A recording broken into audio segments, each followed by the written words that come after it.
rabbis of yesteryear. Now, the 7th of Kislev, Zayin Kislev, marks the Hilula of a really great rabbi from Iraq. His name was Rabbi Yehezkel Moshe HaLevi, Zecher Tzaddik Libracha. Now, he was born, I believe, in the English year 1838. He passed away on the 6th of December in the English year 1913. I believe he was about 75 years of age at the time of passing. He was one of the heads of the Jewish court in Baghdad, Abbeddin, as we say, one of the great rabbis. Remember, Iraq, especially during the heart of the 1800s and very early 1900s, had a great Torah Jewish community in of itself. Let's explore a few points with regards to the great rabbi's life. He learned Torah at a very young age, and I believe he was only around bar mitzvah age, approximately at bar mitzvah age, when sadly his father, Rav Moshe, passed away. And he was about 13 years of age. His father was a great person. He, I believe himself, became a great Talmid, a student of the famous Chacham Abdallah Somech. Remember, Rabbi Abdallah Somech was the head of the famous Midrash Yeshiva Bet Zilka in Iraq. Let's say a Torah center in of itself for Balabatim, for inspiring the younger generation of the Iraqi community in of itself, and really did mitkarev and mitchazek many people in Iraq. I think by the time he was about 18 years of age, to be precise, on the 1st of April in English, 1857, it was reported over he got married to his wife, Rabbanit Tova. They would have many children, including Rav Sasson, Rav Moshe, Farcha, Katon, Masuda, Rabbanit Masuda, and Gachala or Rachel, and among the children. And I believe in the English year 1878, at that point in time,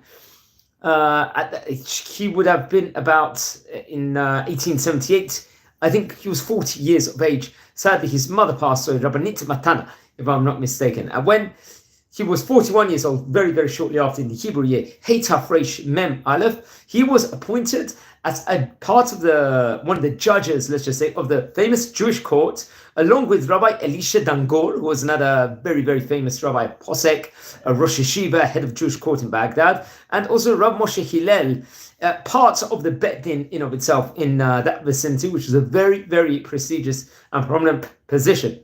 I think he actually changed the role, or took the role of Rav Avram Moshe Hillel to be the head of the Jewish court shortly afterwards, which was, let's say, the pinnacle position at that point in time in Baghdad, respectively. And he had correspondence with many of the great rabbis of that specific year in of itself, many great rabbis that were at that point in time.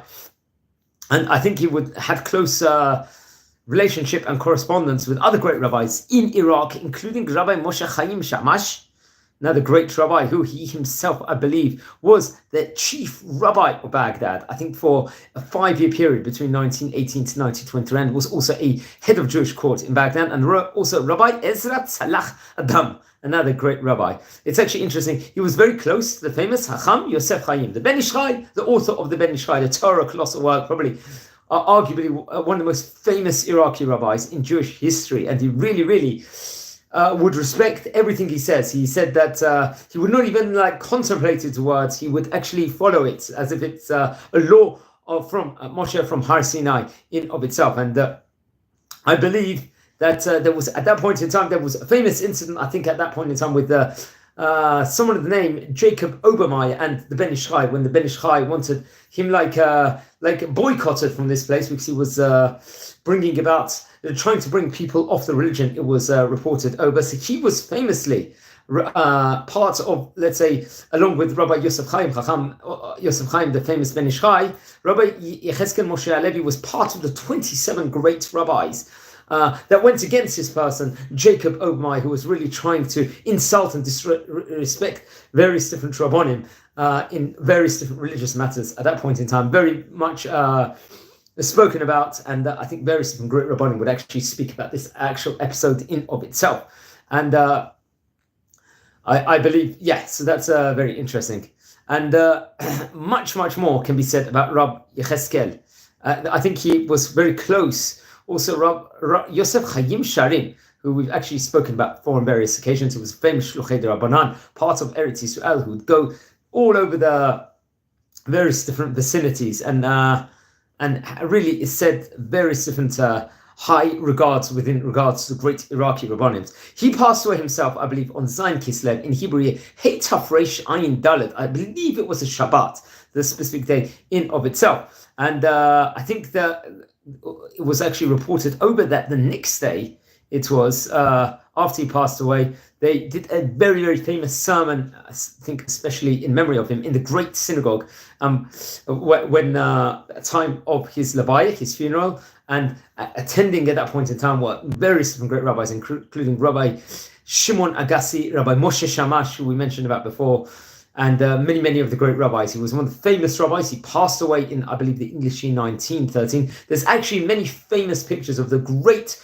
Iraqi rabbis from especially the early 1900s in various pictures where very much Rabbi Yehezkel HaLevi is actually featured in many of these grandiose, majestic pictures of, let's say, some of the elite Rabbanim in Iraq, which I would recommend everyone to actually look into and to research on in of itself. And much more can be related about Rabbi Yehezkel HaLevi. He was one of the great rabbis of Iraq in his year. And he passed away 111 years ago from the time of recording here in English year 2024. So please don't forget to light candles in his memory.